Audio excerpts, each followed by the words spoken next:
Hi, I'm Dr. Joan Friedman. Welcome back to Twin Tuesday. I hope everyone had a lovely Mother's Day on Sunday.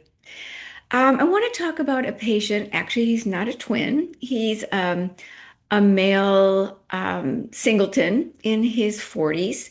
And he came to see me because he made a decision to be estranged from his family about 10 or 15 years ago. He describes himself, of course, as feeling scapegoated, victimized, valued, um, made fun of. Um, every possible bad situation, he found himself being just absolutely mistreated by the members, his mom and dad, and his other siblings. So he made this decision very much with a lot of understanding that this is how he could best take care of himself. So we talk a lot about why. Why did this happen to him? Why was he the scapegoat? Why was he the identified patient?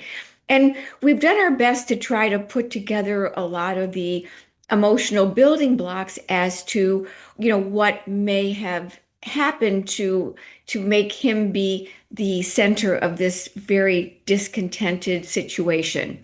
And the other day, he keeps on asking more and more, wanting to understand it and wanting to understand it. And finally, I said, I think we've understood it as best we can. Have you thought about the idea that maybe some sense of accepting what the situation is rather than understanding?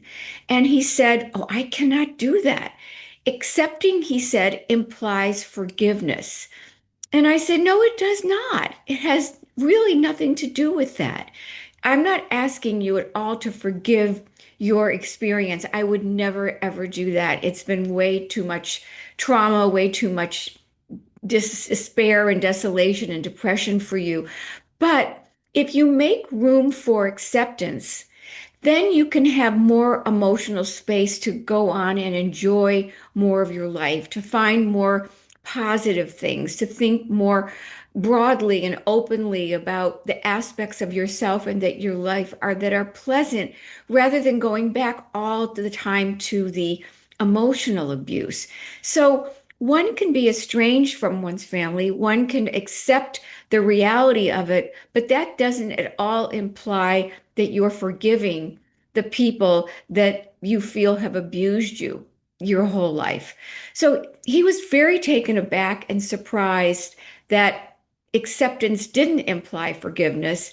And he said, Well, we really do have to talk more about that because I'd like to get to that understanding as to why I could be accepting, but I don't have to forgive them. So thank you for listening, and I'll see you next week.